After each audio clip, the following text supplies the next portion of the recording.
If you're using AI to learn languages, chances are you're probably using it wrong. The other day, I watched it was actually a really good clip between Julesy, Tutors, and Steve Kaufmann. This one I think would be a little bit of a little bit of a disagreement here. So AI is a good substitute for practicing with native speakers. Well, it's hard for me because I haven't used it very much. We do have that ability at Link, and I have engaged with the AI and say I finished an interview and it was about Lebanon, and I'll ask a question and it'll answer something. And so for me, it's all more content. It's more input. I do it to generate input. I'm not interested in having a conversation with AI. You might remember I've done a clip before with Steve, and I very much respect Steve's authority on languages and his experience. I joined the Canadian Diplomatic Service in 1967, and I was assigned to Hong Kong to learn Mandarin Chinese. That was my job because Canada was getting ready to recognize the People's Republic of China. And so I spent a year. Most people took 2 years, but I went at it with far more intensity than most. Most relied on their teacher, and they had drills in class and stuff. And I just read copiously. I'd go to the bookstore and I'd look for books where you had like a glossary behind each chapter, and I was just devouring the stuff and building up my ability to read characters and listening. And he's a very experienced language learner, and what he does works for him. And Steve has come through the old school. I came through the old school. And the tools that we had back then, even 10 years ago, 20 years ago, were very different. There was one question that came out between them. And the question was, can AI replace native speaker input? And actually, I saw Metatron give his opinion on this too. But Steve basically said, oh, I haven't really used AI before, but I have. I've tied some things in there, maybe the ChatGPT, and I saw it wasn't great. I prefer to go to the sources, reading sources, and different other sources to get his input from.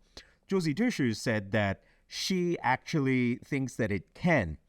And as somebody who has spent the past good portion of 2.5 years coding AI agents, I can honestly say that if you do it right, AI agents, notice I'm saying AI agents, not just AI. It is AI, but AI agents, when used properly, can give you that very, very close experience or almost the same experience as you're speaking with a native speaker.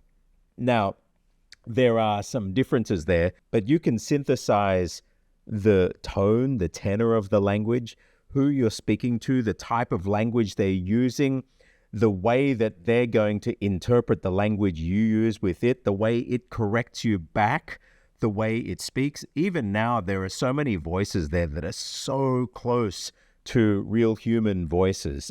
If you do it right, again, you can get it down to the point and you can model it on real people's voices. So the difference between the AI experience and if you were getting that input from a native speaker is almost non-existent.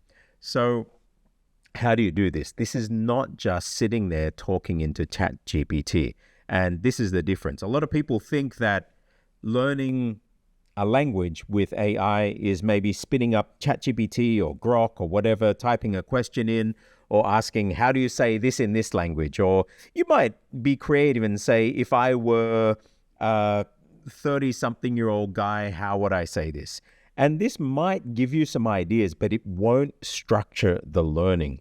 It won't structure the path of where you're at and where you're having to go. And so I can tell you what I've coded up. You'll see it in crackinglanguage.com. However, what you see there, still everything changed about 3 months ago, and I built up my open brain. So now that's all going to be changing things again.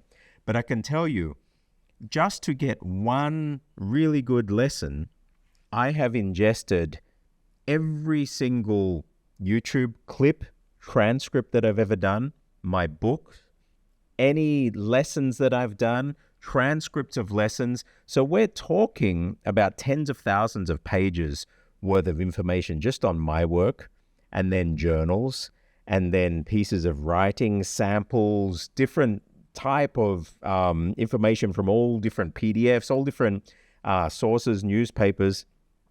And then I've built out over 150 agents just to go through those, and I almost set up a council of elders of the Thai language and of the Chinese language and of Hokkien and Indonesian, and I even have dialects and different cities, say, within it, so Jakarta versus Surabaya, or if you're doing Bangkok Thai versus Chiang Mai.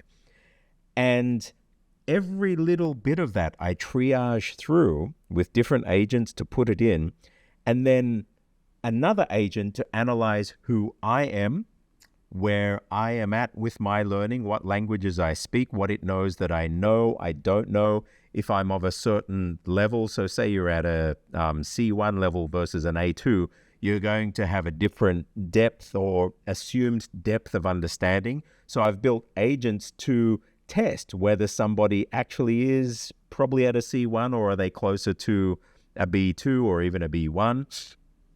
And then the lesson will be structured in looking at also their demographic and their history, their context of how they've learnt in the past, and put that lesson together step by step, targeted right at me or whoever's learning. I'm actually using it with my 6-year-old daughter as well to build out lessons and teach her other languages as well. And this is where AI, I think, is going to be super powerful in the future. Can AI replace native speakers? I think actually it totally can for many things. Now, ultimately, why are you learning the language? You're learning it so you can speak, interact with native speakers of that language. However, with what we can do with AI, it's not just speaking into a chatbot and getting some result back that could be hallucinating. It's not really accurate. It's wishy-washy. It's just wanting to agree with you and different things. If you build out these harnesses and these agentic flows and the different skills within each of the agents, and you have them doing different roles, and then you actually have them analyzing the learner.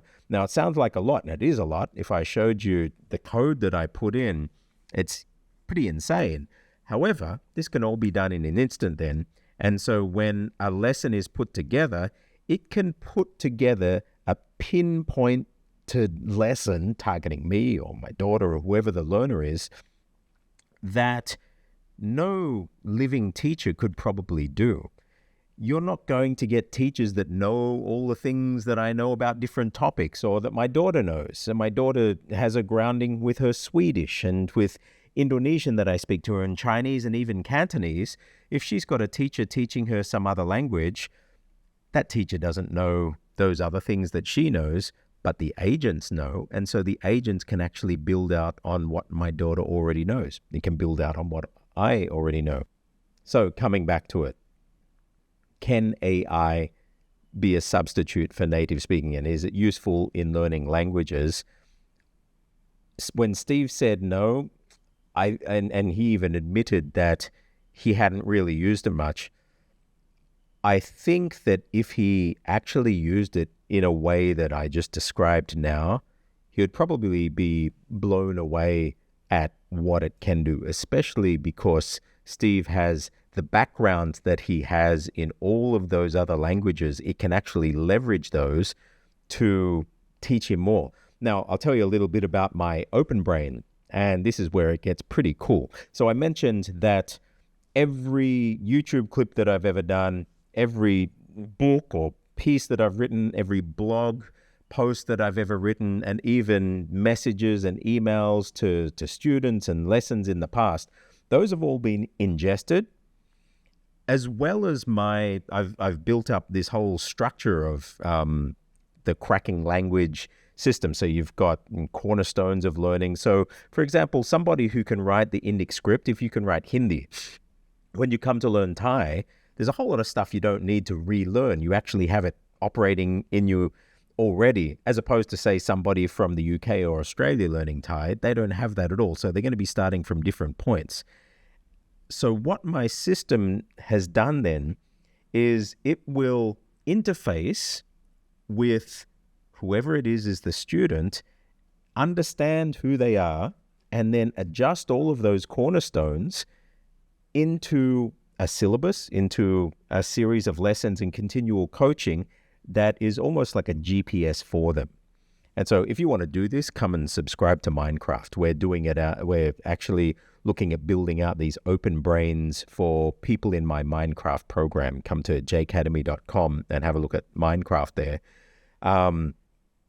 But I really think this is the future of learning. Yeah, the guinea pigs at the moment, but the way I have it, if you understand MCP is this protocol that basically lets me interface anything that I have with any AI system, and any AI system that is MCP compliant can hook into me. So basically, you've got a student that has a brain with a section that they're allowing to MCP hook into my system. My system understands how I teach, the resources, where I want to get them through to what the learning outcomes are. And between those two, and it can bring me into the loop, we can work together. And what I'm seeing just with my daughter and my own learning, I wake up in the morning and my agents have been hard at work all night, and they've given me a report of what they think I would find interesting, analyzing what I already know, and based on that, what I would probably like to know or need to know that I don't know that I don't know. And then they teach me that. It's crazy. So I've found that this open brain that I've built out is almost giving me superpowers to see things that I would have never seen before, teach me things that I wouldn't have even known to have learned before. And it helps me interface with other people to meet them where they are, where I wouldn't have known before. And maybe I have some knowledge that could be helpful to them that I wouldn't have known, but the agents are identifying it and bringing that out and optimizing the learning. So AI is here with us. It is insane what we're going to be able to do with it in the future. It's a little scary too. The role of humans, I'm still contemplating what the role of humans are because it can do so much. I'm not sure of that at the moment, but I figure if it's here to stay, I'm going to push it to the nth degree. And just building out my open brain over the past few months, it's not just learning, I'm using it for everything, both professional and personal. I'm blown away, and I'm not going back. I'm going to continue with my open brain like this because it's letting me be a better me thanks to AI. So those people who are reluctant to use AI in their learning, I would say rethink it, give it a go, but don't just think that chatting to ChatGPT or Grok or whatever is using AI to learn. There's a thing called agentic engineering, building out your agents and your agentic systems. If you really put that in place, and things like Claude, Cowork and things, you can start with it, and Gemini, you can start with it. But if you really want to go deep, the rabbit hole is very deep. Give it a try and let me know how it goes. And if you want to try it with me, come and subscribe to Minecraft at jacademy.com, and you can join the group and we can do some crazy things together with AI. I'm Stuart J. Raj. I'll see you on the other side.